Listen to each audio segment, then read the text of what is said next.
Bonjour à toutes et à tous. Je m'appelle Lorraine. Je travaille au département marketing du groupe Mapal. Et j'ai aujourd'hui le plaisir d'animer cette conférence qui porte sur les transformations en cours en hôtellerie, et notamment autour des enjeux RH et digitaux. Alors aujourd'hui, le vrai défi, c'est pour vous les hôteliers, c'est de proposer des expériences différenciantes, tout en rendant vos équipes opérationnelles et alignées. Et dans ce contexte de turnover, il est essentiel de changer la donne. Aussi, l'objectif de cette conférence, c'est que vous repartiez avec 3 leviers concrets pour rendre vos équipes opérationnelles plus vite, aligner leur posture sur votre expérience client et gagner en efficacité grâce au digital et notamment grâce à l'IA. Alors, avant de rentrer dans le vif du sujet, je vous propose un rapide tour de table des intervenants et je vais vous demander de vous présenter brièvement. Étienne, si tu veux bien commencer. Bonjour tout le monde, je suis Étienne, consultant en hôtellerie pour la société Mapal, comme Lorraine. Concrètement, ce qu'on fait chez Mapal, on accompagne des groupes hôteliers sur des thématiques d'onboarding, de formation en continu et sur des actions terrain très concrètes qui ne vont pas d'ailleurs se cantonner à l'onboarding mais vraiment en formation et durant la durée de vie de l'employé. Merci. Clémence, bienvenue. Merci, bonjour à tous. Alors si certains étaient déjà dans la salle, désolée pour la redite parce que je suis sûre que Nicolas a très bien présenté le groupe Accor déjà. Donc moi je m'occupe du F&B pour les hôtels PME, donc c'est Premium, Mid-Scale et Economy pour le groupe Accor. Le groupe Accor c'est 6000 hôtels dans le monde et on est séparé en 2 business units. Donc il y a la partie Premium, Mid-Scale Eco dont je m'occupe qui fait à peu près 5200 hôtels, qui va de Ibis Budget à Swiss Hotel. Et ensuite il y a les hôtels luxe et lifestyle. Oui, bonjour, François Blouin, je suis le fondateur de Food Service Vision. Et alors c'est un immense plaisir d'être avec vous aujourd'hui parce qu'on parle de RH et d'hôtellerie. Et on a choisi de prendre ça sous l'angle de notamment comment ça se passe dans la partie F&B, qui est un des enjeux particuliers de comment on exprime des marques, comment on exprime la partie transformation sur ce côté-là. Voilà, et Food Service Vision, on est partenaire de Food Hotel Tech depuis 5 ans maintenant et beaucoup de plaisir d'être avec vous ce matin. Ce midi d'ailleurs, midi. Bonjour à tous, je suis Florence Berger, je suis directrice associée du cabinet Food Service Vision aux côtés de François et je m'occupe en particulier des revues de marché qui font des états des lieux sur le régulier sur le secteur de la restauration au sens large et de la restauration hôtelière en particulier. Merci à tous les 4, je suis très bien entourée. Eh bien, écoutez, je vous propose de poser le contexte avec les grandes transformations à l'œuvre aujourd'hui. Et pour poser ces bases, nous avons la chance d'accueillir Florence et François qui vont nous en dire un peu plus sur le sujet. C'est le bouton vert. Alors, effectivement, ce qu'on vous propose avant la discussion, c'est de faire un éclairage sur le marché et ses dynamiques. Et notamment ce qui a conditionné un petit peu l'année 2025 et le démarrage 2026 en food service et en restauration et en hôtellerie en particulier. Donc l'année 2025, ce qu'il faut retenir, c'est qu'on a d'un côté des fondamentaux économiques qui ont tenu avec un PIB qui reste en croissance et à la fois un certain nombre d'indicateurs qui se sont dégradés, notamment en fin d'année, avec pour exemple la progression du chômage, une épargne qui reste élevée, donc finalement une moindre propension des consommateurs français à dépenser. L'autre point, c'est aussi un climat politique fragile, mais aussi et surtout une dégradation, là aussi un durcissement du contexte géopolitique qui pèse pas seulement sur le moral, mais bien sûr aussi directement sur l'économie et en particulier en ce début d'année. Et puis, de manière plus conjoncturelle, mais pas tant que ça finalement, une météo qui reste clivante géographiquement par on va dire, selon les moments de l'année aussi. 2025 en ça n'a pas été que défavorable. La météo a aussi été un facteur favorable pour le secteur de la restauration à certaines périodes de l'année. En ce début d'année, ce qu'on commente, et notamment sur la restauration, c'est qu'on a pour le coup il a été beaucoup plus défavorable avec une pluviométrie inédite. Donc c'est des éléments pour le coup qu'on prend en compte. Pour autant, parce que je n'ai pas forcément commencé par les bonnes nouvelles, il y a quand même des vents porteurs, et notamment porteurs pour le secteur de l'hôtellerie. C'est-à-dire qu'en 2025, c'est une année qui reste un nouveau record d'un point de vue de la dynamique touristique. Si on s'intéresse aux recettes touristiques en 2025, même sur le tourisme français, nous, ce qu'on mesure dans nos baromètres, c'est aussi que même si les consommateurs français arbitrent leurs dépenses au quotidien, sur leur lieu de travail, sur leurs loisirs, lorsqu'ils sont en congé, ils continuent en majorité de se faire plaisir, et donc ces dépenses en restauration sont préservées pendant les congés. Et puis sur un autre aspect, mais qui est aussi un élément intéressant pour l'hôtellerie, on mesure aussi dans nos baromètres une bonne dynamique sur le début d'année par rapport à l'année dernière des déplacements professionnels. Donc finalement, il y a quand même des flux qui restent porteurs.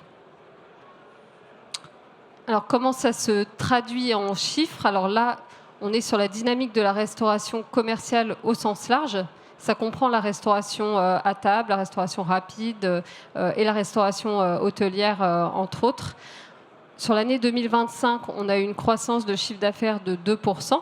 C'est du chiffre d'affaires. Donc, la réalité, c'est que derrière ça, ça correspond plutôt à une fréquentation qui a été atone et un chiffre d'affaires qui est plutôt porté par de l'ouverture d'établissements et un ralentissement, pour le coup, en début d'année, puisque là, le chiffre d'affaires sur janvier-février, la dynamique était de 0%. La restauration hôtelière, pour le coup, elle résiste mieux. En 2025, une croissance de 2% comme la moyenne du marché. Et sur le début d'année, donc une meilleure résistance, même si cette croissance reste mesurée à 1% sur les 2 premiers mois de l'année. Mais pour autant, une meilleure résilience. Donc, dans cette dynamique de marché, ce qui est intéressant aussi au-delà des chiffres, et ce que nous partagent les acteurs avec qui on échange chaque trimestre, c'est les initiatives et les actions qu'ils mettent en place. Et il y a des vraies actions de transformation du modèle pour améliorer le taux de captation des hébergés, pour aller chercher des nouveaux clients, pour transformer l'expérience ou encore transformer le modèle d'offre. Donc avant de commencer, c'est plutôt quelques éléments, mais dont certains seront approfondis aussi au cours de la discussion. On a des hôteliers qui travaillent effectivement sur la captation de leurs clients hébergés, et notamment sur le moment du petit déjeuner, avec une meilleure recherche de rapport qualité-prix et aussi de réduction du gaspillage. Parmi les initiatives évoquées, beaucoup aussi redéveloppent ou structurent davantage toutes leurs activités événementielles, séminaires B2B, pour aussi développer cette partie-là du business, ce qui passe d'ailleurs souvent par des formations du personnel spécifique, que ce soit au niveau commercial, mais aussi bien sûr sur l'aspect plus opérationnel du service. On a aussi des hôteliers qui nous partagent effectivement retravailler complètement leurs expériences. Et là, c'est aussi dans une volonté d'aller chercher des clients extérieurs à l'hôtel, et donc de la clientèle non hébergée. Et en particulier cette année, ce qui est pas mal ressorti, c'est le travail sur des moments de consommation, des nouveaux moments de consommation plus festifs. Le digital, bien sûr, aussi au service d'une expérience client plus fluide, que ce soit sur place. Alors, c'est qu'un exemple de solution de paiement à table. Ça fait partie des initiatives qui nous ont été partagées, mais ça commence aussi dès l'expérience de réservation, avec des parcours de réservation qui sont également améliorés. Et puis, c'est un tour d'horizon rapide, mais encore une fois, c'est pour poser le sujet. Un vrai sujet aussi, c'est-à-dire que dans une conjoncture qui est chahutée, les projets de transformation, et notamment de transformation du F&B, pour pouvoir développer des offres et des services plus durables continue.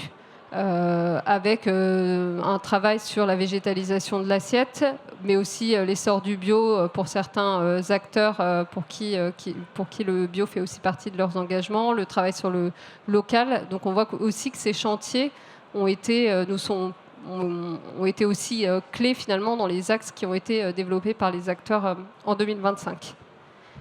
Donc ça fait finalement beaucoup de thèmes et beaucoup de sujets de transformation sur lesquels travaillent les hôteliers.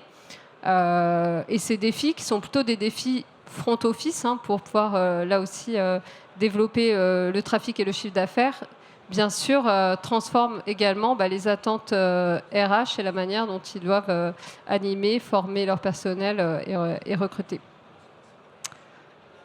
Voilà pour cette petite introduction.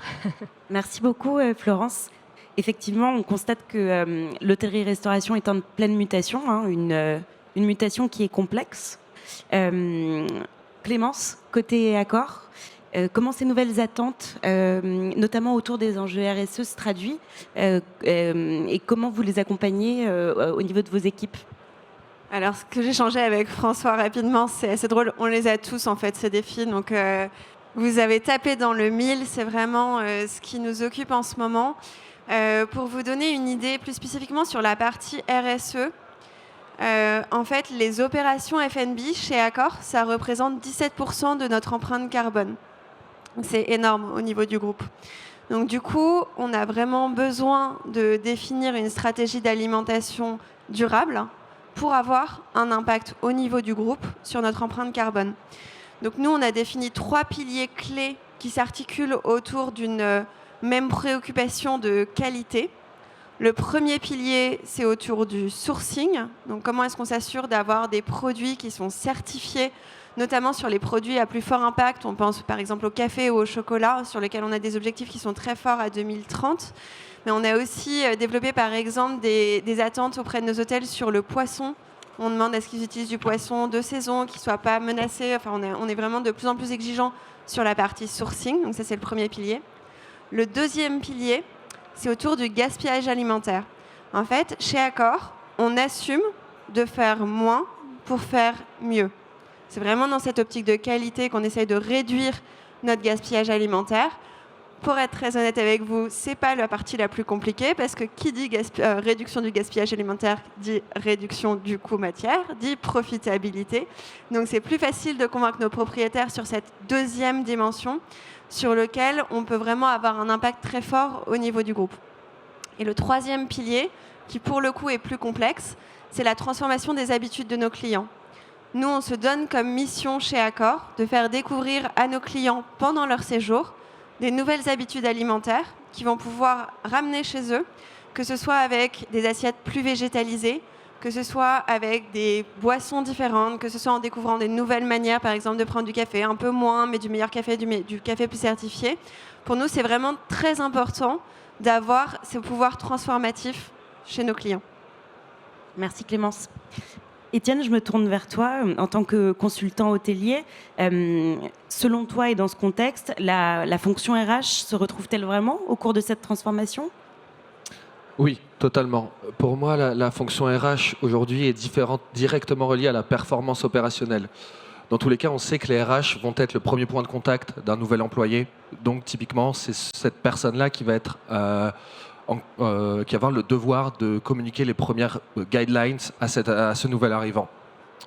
Donc pour cela, et quand on sait que l'expérience client va reposer sur l'excellence opérationnelle, on va se rendre compte que le sujet RH ne devient pas seulement un sujet RH, mais également un réel sujet business. Et pour moi, c'est vraiment ça qu'il faut retenir. Donc en fait, ces transformations, elles sont très visibles côté client, mais elles ont aussi un impact sur les équipes, comme tu disais Florence, sur le front office.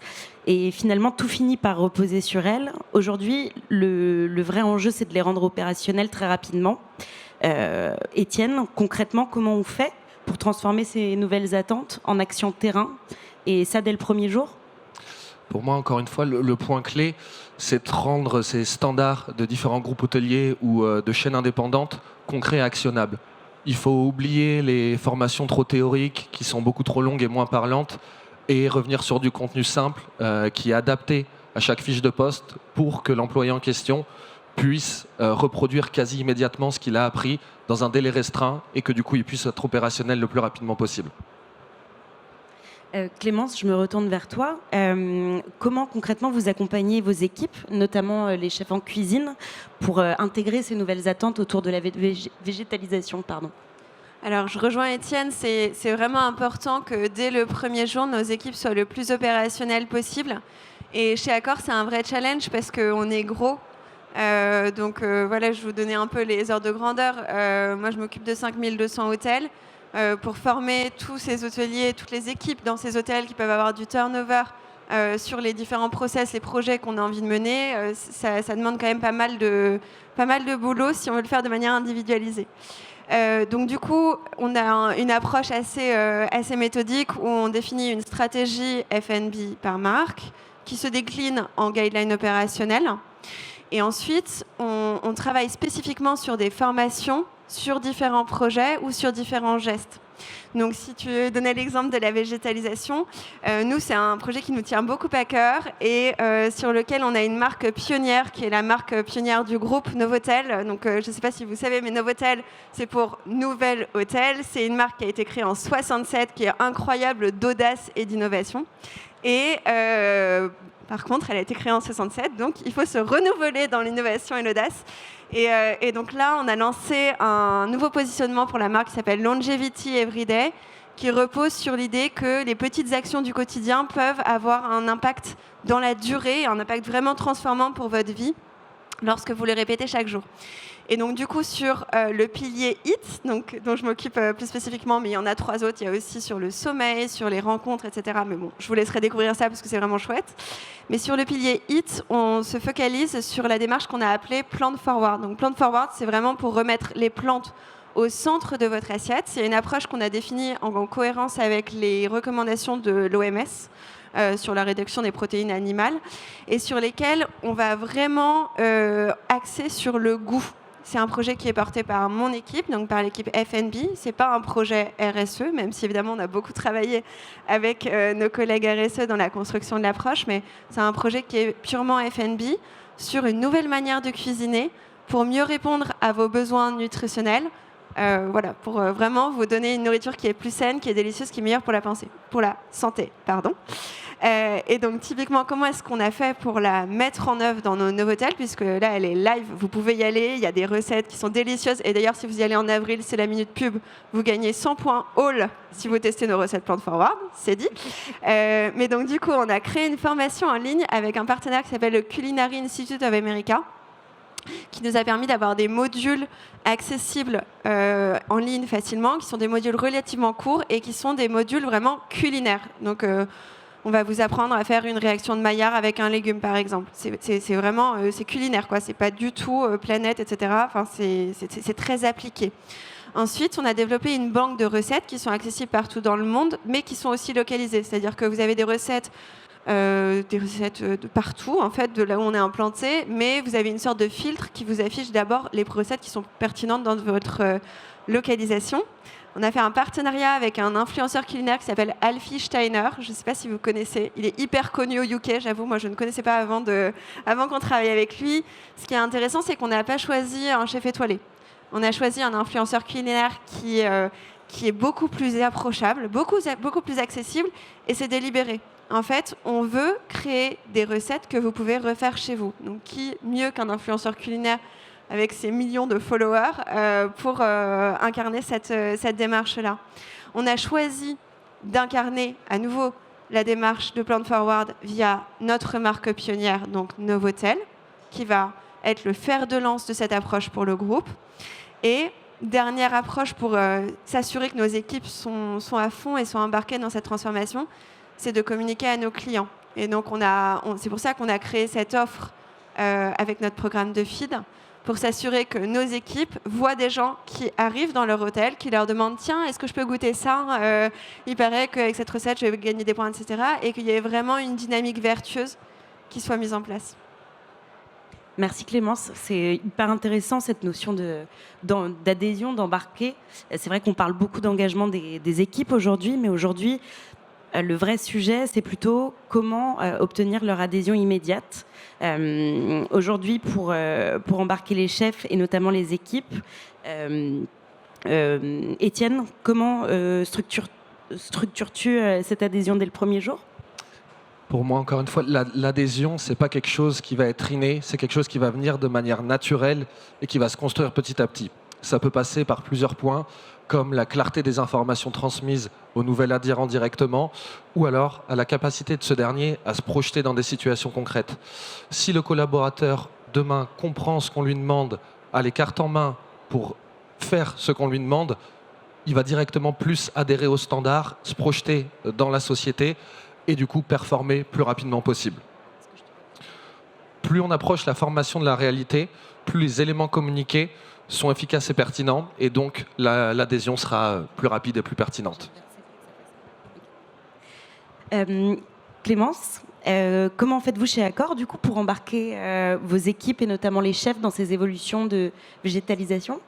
Ouais, du coup, ça fait un peu écho à ce qu'on disait tout à l'heure, mais pour nous, ce qui est important, c'est de parler du goût, de parler, de remettre la passion en fait au centre du métier, parce qu'on voit que c'est ça qui motive nos équipes. C'est vraiment d'apprendre à cuisiner différemment, à apprendre des nouvelles recettes, des nouvelles techniques culinaires, et c'est pour ça qu'on a axé notre approche sur cette formation qui d'ailleurs est certifiante pour nos chefs. Donc c'est une accréditation qui est ensuite valorisable ailleurs.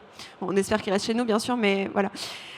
Donc du coup, on est vraiment sur un projet qui est porté par le métier, par le F&B, et qui s'incarne avec différentes initiatives de marque. Je vous ai déjà parlé de Novotel. On a aussi eu un projet assez admirable, je trouve, et je peux le dire parce que c'est pas du tout moi qui l'ai drivé, c'était côté France, donc du coup je leur rends tous les honneurs là-dessus. Ils ont créé une démarche incroyable chez Mercure qui s'appelle Bon et Vivant, qui repose sur 6 différents piliers, dont un qui s'appelle les recettes rebelles. Les recettes rebelles, le principe c'est que vous allez cuisiner un légume des fans jusqu'à la racine. Et donc du coup, il y a eu un concours de chefs. Donc on a commencé par expliquer le principe, ensuite on a fait un concours de chefs pour créer ces recettes des fans jusqu'à la racine.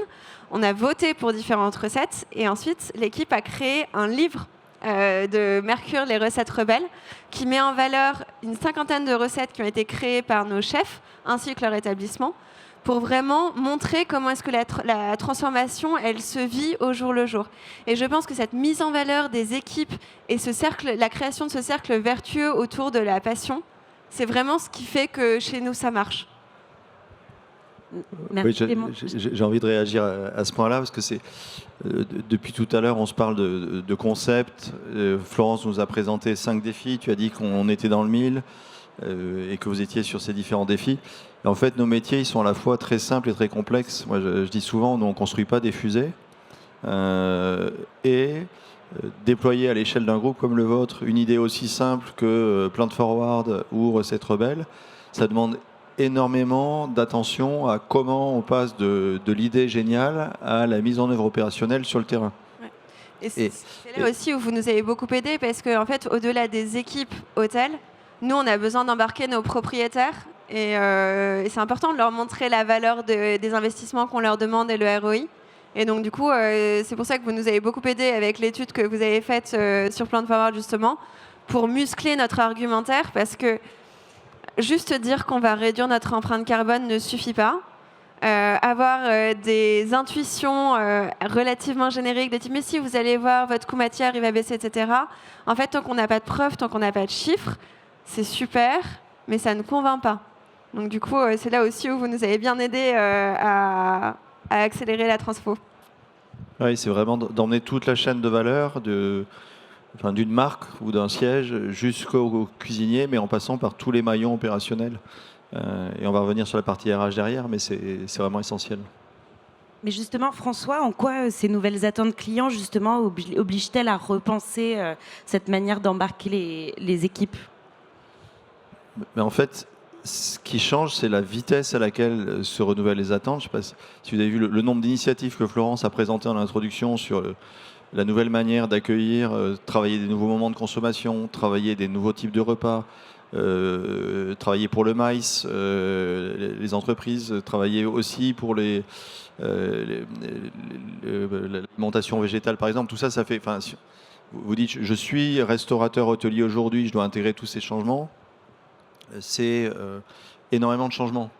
Et donc finalement, si on veut avoir une chance de mener l'ensemble de ces changements dans le monde réel, pas dans le monde théorique des marketeurs qui font des slides dont certains d'entre nous sont issus, moi le premier, hein, voilà, mais si on s'attache, on s'engage à vouloir faire que dans la réalité opérationnelle, ça se mette en œuvre, ben, il y a besoin de mettre beaucoup de soins, et on va y revenir, notamment le type d'outils digitaux sont un des facilitateurs de ces actions-là. C'est pas le seul, mais c'est un des facilitateurs pour qu'on passe de l'idée à l'action. Ouais, et effectivement, il faut équiper les équipes. Et c'est là que le digital et l'IA notamment changent la donne. Étienne, tu pourras nous en parler un peu plus concrètement, mais comment l'IA aujourd'hui transforme la gestion et aussi la formation des équipes, et quel impact on voit réellement sur le terrain? Alors déjà, l'IA permet pour moi réellement de passer de la formation pure et dure à l'entraînement pour le collaborateur. L'IA ne va pas remplacer le digital learning traditionnel ou des formations écrites, bien qu'elles deviennent un peu obsolètes maintenant. Mais c'est vraiment un soutien, et c'est ce qui va permettre aux collaborateurs de s'entraîner et de progresser. Alors aujourd'hui, avec le digital learning, les formations restent figées et ont du mal à évoluer avec le temps et les nouvelles habitudes, ou en tout cas l'évolution de la société. Tout simplement parce que d'après nos données clients, que je vous les ressorte, voilà, créer 1 heure de formation peut prendre jusqu'à 180 heures aux équipes L&D pour créer cette heure de formation. Pareil, la moindre modification sur un contenu de formation peut prendre 20-50% de temps supplémentaire pour cette modification-là. Là où l'IA, du coup, peut être un réel support et peut faciliter cette tâche fastidieuse et énergivore. Nous, chez Mapal, c'est un peu le moment pub aussi, du coup. On a créé un module qui s'appelle Real Play et qui va permettre aux collaborateurs de se confronter à des situations réelles et d'avoir des feedbacks directement pour qu'ils puissent progresser en temps réel, et cela très rapidement, donc dès le jour 1. On peut peut-être du coup regarder un extrait de ce module. J'ai à peine dormi à cause du bruit de l'ascenseur et de la rue. J'ai besoin d'une solution maintenant, sinon je laisse un avis très négatif. Bonjour madame, je suis vraiment désolée pour la gêne occasionnée. Merci de l'avoir signalé. Je comprends votre fatigue et votre frustration. Donnez-moi juste 2 minutes. Je regarde votre réservation et je vous propose une solution immédiatement. J'ai à peine dormi à cause du bruit de la... Ouais. Ça suffit. Une fois, ça suffira. Et voilà. Et après, l'apprenant a le feedback directement, et on prend un exemple précis, mais l'exemple peut être tout autre et sur mesure en fonction du frein rencontré par le groupe. Merci Étienne pour cette mise en situation réelle. Alors on voit bien qu'on passe vraiment de la formation à l'entraînement, et ça change la donne. François, quelle grande tendance aujourd'hui observez-vous sur l'intégration de ces outils digitaux en restauration hôtelière ? Alors, déjà, c'est peut-être évident pour vous, mais moi, c'est quelque chose qui me frappe à chaque fois qu'on vient à Food Hotel Tech, c'est de prendre conscience combien, quand on se parle de restauration hôtelière, l'hôtellerie a toujours été pionnière dans la transformation, ce que j'appellerais l'effet booking, en fait. C'est que comme le business model de l'hôtel a été digitalisé beaucoup plus tôt dans sa relation client pour les chambres, ça fait que la transformation aussi de toutes les solutions digitales pensées pour la restauration se retrouve plus vite en restauration hôtelière que dans d'autres restaurations. Donc nous, chez Food Service Vision, qui veillons toutes les restaurations, on aime bien regarder la restauration hôtelière, souvent un petit coup d'avance. Alors je vais vous citer quelques exemples, hein, c'est non exhaustif, mais bien évidemment, tout ce qui est QR code, commande à table, c'est quelque chose qui s'est déployé assez vite dans cet univers-là. Tout ce qui est réservation de table, quand on a un restaurant qui est disjoint de l'hôtel lui-même, sont des services qui sont développés. Il y a 2 ans, dans le jury de Food Hotel Tech, on primait une société, je ne sais pas ce qu'elle est devenue depuis, je ne sais pas si elle exerce encore, mais j'ai vu passer les dirigeants dans la salle, mais qui était Order Room. Donc Order Room, c'était comment on digitalise la livraison de repas depuis l'hôtel avec un système très simple qui faisait le lien entre pouvoir commander dans les restaurants à proximité de l'hôtel et faire que la facture soit intégrée dans votre note d'hôtel. Donc vous n'ayez pas à payer d'un côté à Uber Eats, de l'autre côté à l'hôtel et vous ayez les éléments. On est sur de la niche, mais c'est pour symboliser comment le digital touche et transforme la restauration hôtelière. Je ne sais pas si vous l'avez testé chez Accor ou pas, mais on peut en parler. Et puis, bien évidemment, autre point de transformation, on en parlait tout à l'heure avec certains, la restauration hôtelière, elle est plus facile pour tout ce qui est consommation alcoolisée, pour ceux qui le souhaitent. En tout cas, quand on reste sur place la nuit, pour des consommations responsables. Et donc, tout ce qui est mise en avant des cartes de boissons, des cartes de vin, de l'explication de ce qu'il y a autour, ça s'y prête aussi un petit peu plus. Voilà. Et puis, le dernier point que je voulais soulever, peut-être qu'on y reviendra tout à l'heure, c'est derrière tout ce qui entraîne la génération de data derrière tout ça. C'est que tous ces processus-là génèrent de plus en plus d'informations, de plus en plus de données. Et quand on a la capacité à intégrer, les comprendre, à les interpréter, eh bien, on peut, parce que notre table ronde, elle est sur les RH, devenez le premier levier de performance en hôtellerie. On peut réalimenter, bien sûr, les clients, mais réalimenter les équipes de feedback, d'informations, pour qu'ils puissent ajuster leurs propositions de service, leurs différents outils. Voilà. Donc, c'est une sorte de labo en fait en live de la digitalisation de la restauration générale. Merci. Clémence, sur le terrain, où est-ce que le digital vous a fait gagner le plus de temps ou de qualité opérationnelle chez Accor ? C'est toujours une question qui n'est pas forcément évidente parce que je suis ravie qu'on donne cette impression de modernité, de digitalisation de l'extérieur. De l'intérieur, c'est pas toujours le cas. Donc nous, en gros, l'enjeu principal pour Accor sur l'IA, c'est la réservation de chambre. Donc ceux qui étaient là dans la salle juste avant ont entendu Nicolas en parler beaucoup mieux que moi, mais c'est le pilier clé pour nous aujourd'hui chez Accor, c'est la réservation de chambre. C'est pour ça qu'on a intégré, on a été le premier groupe hôtelier d'ailleurs, Cocorico, à intégrer notre application All Accor dans le chat GPT. Donc ça, c'est vraiment l'enjeu clé pour Accor sur l'IA, c'est ce côté réservation de chambre. Sur le digital, nous, on utilise beaucoup la formation en ligne.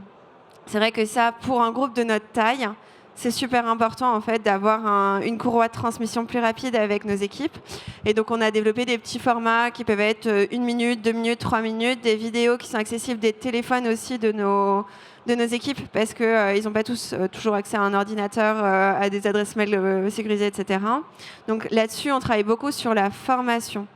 Ensuite, on travaille aussi sur le partage des bonnes pratiques via le digital. Donc ça, c'est assez important pour nous. Ça nous permet vraiment d'avoir un reach mondial et de faire en sorte que la super bonne pratique mise en place par le Novotel de Bangkok puisse être reprise par le Novotel de Barcelone la semaine d'après. Donc ça, c'est assez puissant pour nous. Et ça a l'air un peu bêta comme ça à dire, mais c'est vraiment important. Ce côté partage de bonnes pratiques, je pense que c'est ce qui fait notre force chez Accor. On est un groupe mondial et on a la capacité de se nourrir les uns des autres. Et évidemment, côté F&B, se nourrir d'initiatives locales, de cuisine, de recettes locales, c'est assez génial. Après, il y a un troisième sujet sur lequel vraiment, là pour le coup, on a une énorme aide de l'IA dans le F&B, c'est sur le gaspillage alimentaire. Parce qu'en fait, on a des objectifs très forts de réduction du gaspillage alimentaire au niveau du groupe, je vous l'évoquais en introduction, et on travaille avec des super partenaires, donc en particulier Wino et Orbisque qui sont ici sur le salon, donc si vous voulez aller les voir, ils sont top. On travaille avec eux en fait pour analyser ce qu'on jette. Pourquoi ? Parce que ça nous permet de se dire, ok, là, je sais pas, j'ai jeté 8 kilos sur mon buffet petit-déj. En fait, il y a 3 fois plus de croissants au chocolat ou de pain au chocolat que de croissants nature. Du coup, demain, je vais réduire ma production de croissants au chocolat, augmenter ma production de croissants nature. C'est vraiment très pratico-pratique, mais en fait, grâce à l'IA, on a cette analyse directe qui va vraiment nous permettre d'avoir un impact opérationnel très très rapide, que ce soit sur le gaspillage alimentaire ou sur la réduction des coûts. Et pour vous donner une idée de l'impact que ça a, alors je n'ai pas le droit de vous donner des chiffres au niveau du groupe, puisque nous sommes en quiet période. Donc, je vous dis juste que certains de nos hôtels réduisent jusqu'à 80% de leur gaspillage alimentaire grâce à ce type de projet. Donc on a vraiment un impact qui est assez tangible et qui est purement lié à l'analyse IA de nos déchets. Non, mais c'est impressionnant et c'est ce que François aussi tu disais. À partir de l'analyse de la donnée, avoir une meilleure connaissance en fait et un meilleur impact sur ces opérations. Oui, et c'est là aussi, pardon, c'est pas pour faire de la pub pour l'hôtellerie, mais c'est juste d'observer différentiellement. Mais vas-y. Derrière les data, il y a quelle data j'ai et quelle capacité j'ai à les traiter. Et en fait, les entreprises, à nouveau, la culture hôtelière de réservation, de PMS, de gestion du yield, de toute cette culture du taux de remplissage, enfin, j'en parle, nous, comme vous l'avez compris, on est surtout branché sur la partie F&B, mais pour comprendre le F&B, il faut qu'on comprenne l'ensemble de ce qui se passe. Mais toute cette culture de la donnée et de l'information, elle vous donne l'avantage compétitif pour déployer des projets comme ceux que tu viens d'évoquer. Et c'est évident que dans les leviers à venir, il y a comment on utilise ces informations.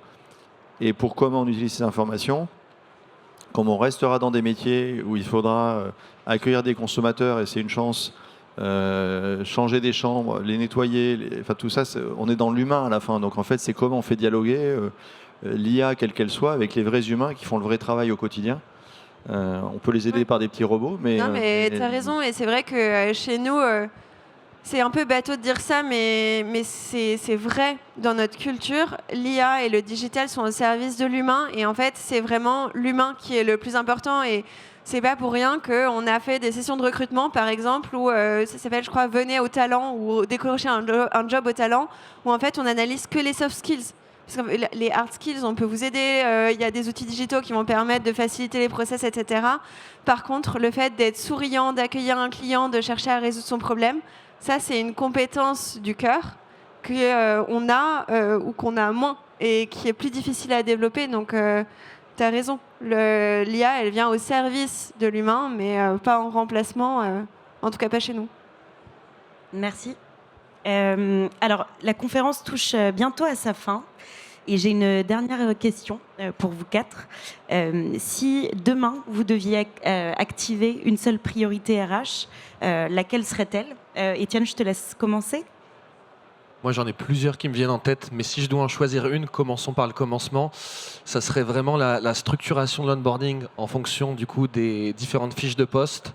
Je pense que certains groupes hôteliers ou chaînes indépendantes voient ça comme quelque chose prenant de la bande passante avec un ROI qui n'est pas court-termiste, mais c'est vraiment le socle de toutes choses qui permettent de scaler par la suite et qui permettent aussi de rendre les équipes opérationnelles le plus rapidement possible.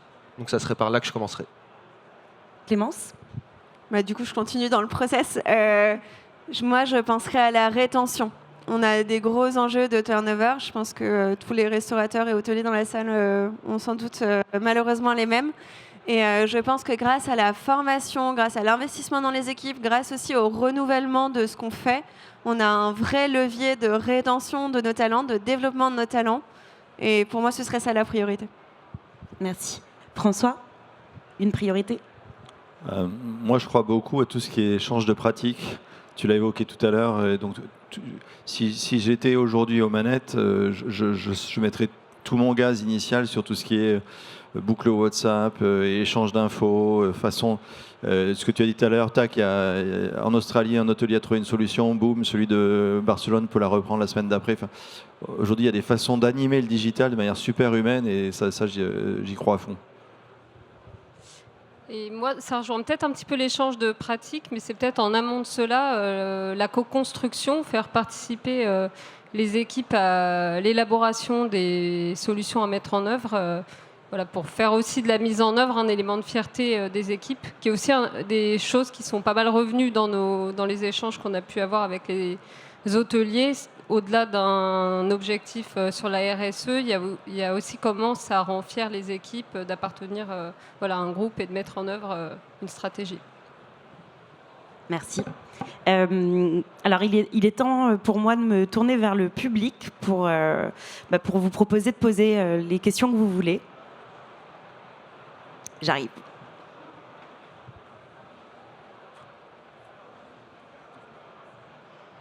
Bonjour. Vous avez présenté la RSE comme une grande tendance dans votre présentation et vous nous avez donné des exemples d'initiatives que vous mettez en place. Selon vous, quels sont les principaux moteurs de ces initiatives? Est-ce que c'est la réglementation? Est-ce que c'est une demande que vous sentez de la part de vos clients, de vos shareholders, de vos investisseurs, de vos banques? Quels sont les principaux moteurs qui vous motivent à aller mettre en place ce genre d'initiative? Merci pour la question. Alors l'avantage, c'est qu'il y a plein de moteurs et ils vont tous dans le même sens, donc ça aide. Nous, chez Accor, le choix qui est fait et qui est assez magique, je trouve, c'est que les initiatives RSE, elles sont portées par les métiers qui les implémentent. Donc typiquement, moi, sur la partie F&B, je porte vraiment, et aux côtés de Natacha qui est juste devant, comment est-ce qu'on va réduire le gaspillage alimentaire. Pourquoi? Oui, certes, on a des obligations légales, mais en fait, on a surtout des objectifs de rentabilité, on a un objectif d'élever la qualité de l'expérience client. Et donc, du coup, on a besoin, en fait, de travailler sur cette initiative-là. Sur la partie plan de forward que j'évoquais précédemment sur Novotel, et qui rejoint d'ailleurs une des tendances que vous avez évoquées, François et Florence, sur le NOLO, le sans-alcool. En fait, on voit que nos clients changent d'habitude de consommation.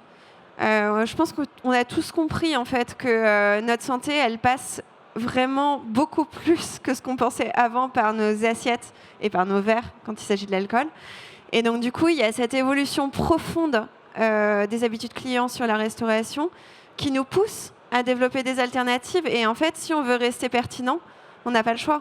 Et bien sûr, ça va nous aider aussi à répondre à des obligations réglementaires, mais on ne le fait pas que pour ça, parce qu'en fait, sinon, ça ne marche pas. Enfin, ce côté contrainte, ça ne suffit pas à embarquer nos équipes dans une transformation profonde. Oui, et en rebond rapide, pour appuyer ton propos, nous, chez Food Service Vision, on appelle ça l'impératif RSE. Alors pourquoi on parle d'impératif RSE? Parce qu'en fait, on a d'un côté les consommateurs dont le niveau de conscience s'est beaucoup élevé ces dernières années. La crise Covid est passée par là, les plus jeunes générations transforment le regard sur le monde.